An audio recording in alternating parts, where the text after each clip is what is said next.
Hello, Student Art League. I just wanted to make this short video. I had some video art that I didn't know if I could upload to the video part of the application, but instead I'd rather have this video to talk about, what I am working on for my paintings.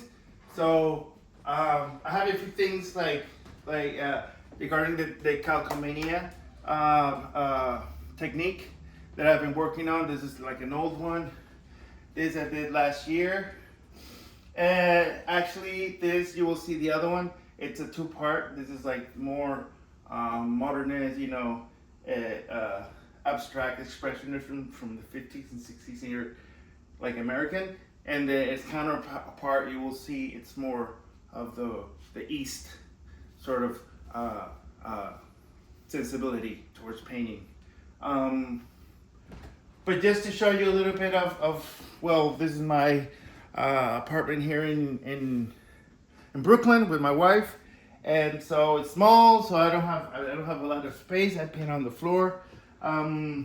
This is where I do some. For example, this is a project I'm doing. This is the Decalcomania technique I'm doing for a show. It's a book actually that's going to be published this year. It's 40 artists, and we're talking about the arepa, which is so those are these pieces. This is the counterpart from that one. So these are two. They don't necessarily go together, but yeah. Well, just you can see how you have some repeated patterns. So I very much mix a background, and there is a brushwork, but there's also what I call a monotype or decalcomanic technique, where I basically just imprint different drawings or shapes onto the canvas or onto the paper or support. You can see here a bit more.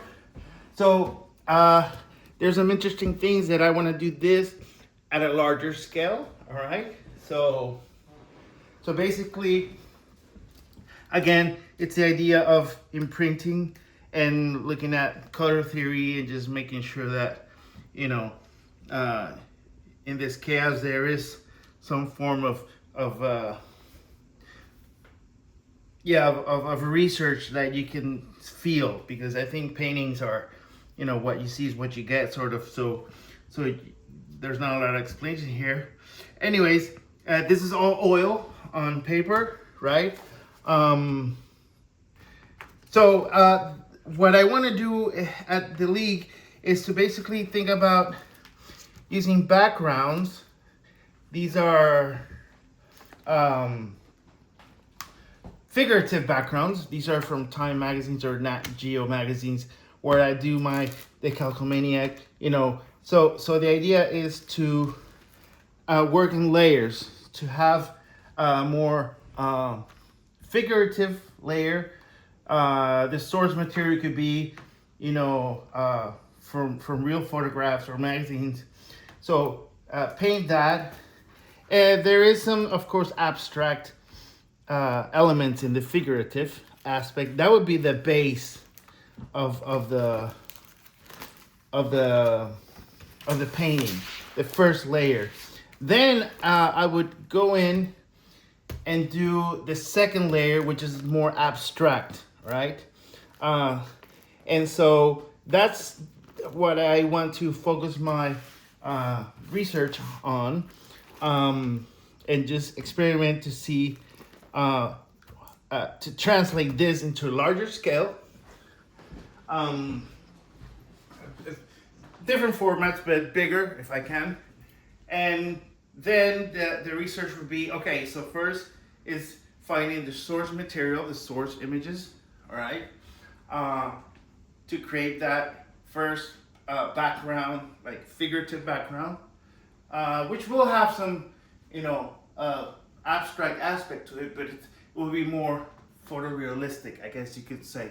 And then on top of that, I will then, and in the first background, the first layer will be more traditional painting, more figurative. Then the second phase will be to have this layer, right, of abstract expression, abstract painting, abstract aspects and shapes and forms that can have a dialogue with the background. So that's something that you can see here. Basically, it's something that I want to focus on if I'm able to, and if you accept my application. Something that will be working on as my main focus of studies at the league. So yes, there's gonna be, I could do figurative, and again these are magazines, but I can paint figurative. But again, it's just the figurative will be we'll have these abstract elements overlaid. And so the meaning that I want to convey is, it will depend on the images that I use as backgrounds. So, I can't talk about it right now, but there are political aspects, scientific aspects, biology, history, folkloric, and other types of images that will resonate with me as it pertains to contemporary issues. That will be the base, and then on top of that comes the abstract, comes the poetic, comes that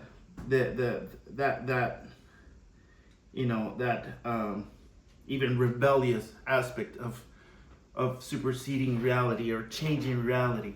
So that's a bit of what I feel is something that is important to me to experience in painting.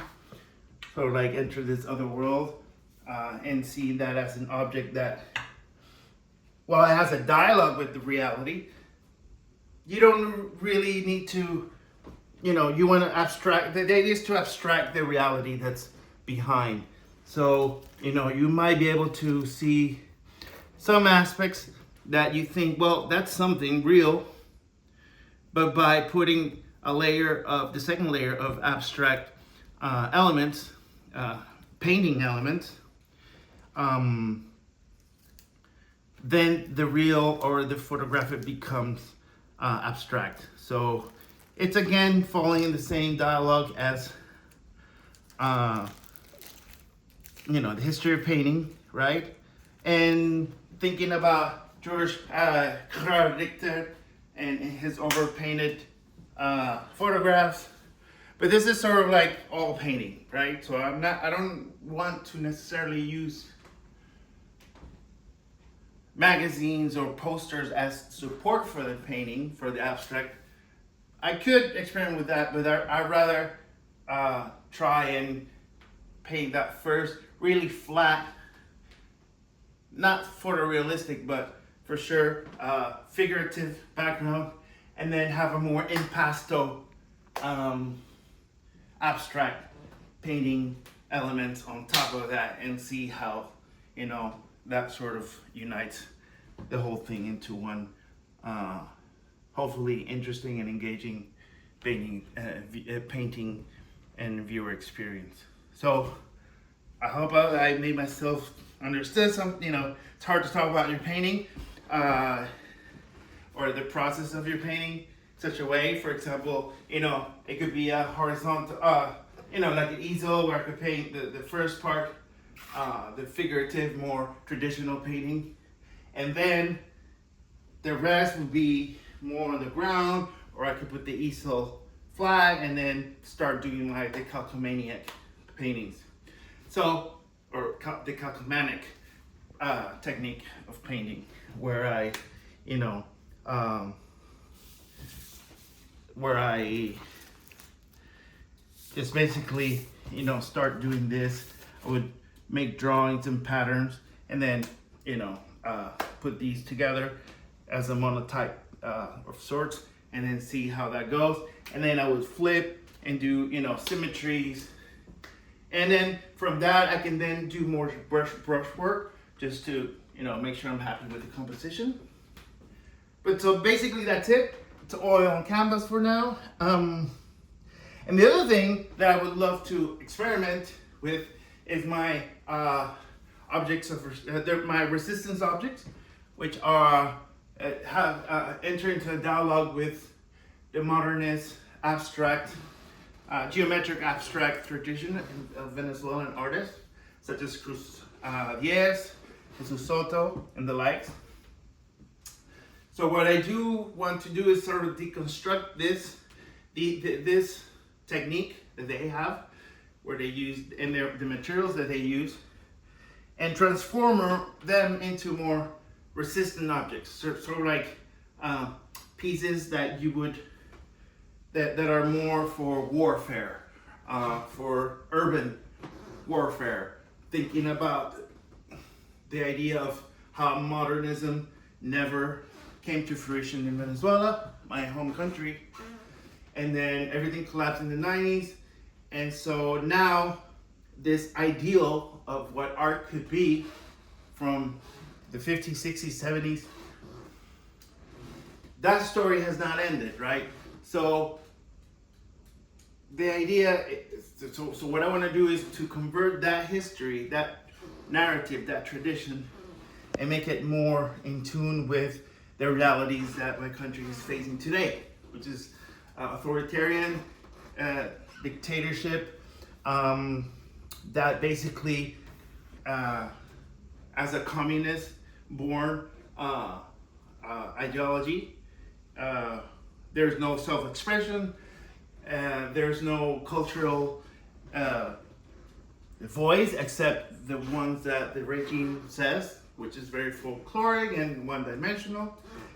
And so museums were hijacked, wonderful works of art have been stolen, and yeah, there are a few instances of private galleries that are doing this sort of very mild contestation against the cultural demise and I guess looting in all senses, intellectually and materially, of what Venezuela used to be, because we were a bastion of contemporary art in the 80s and 90s, not to mention, 50s, 60s, but that went away. So it's something that I'm dealing with, both with these paintings, these series of paintings I want to do, and also with the objects of resistance, or resistant objects.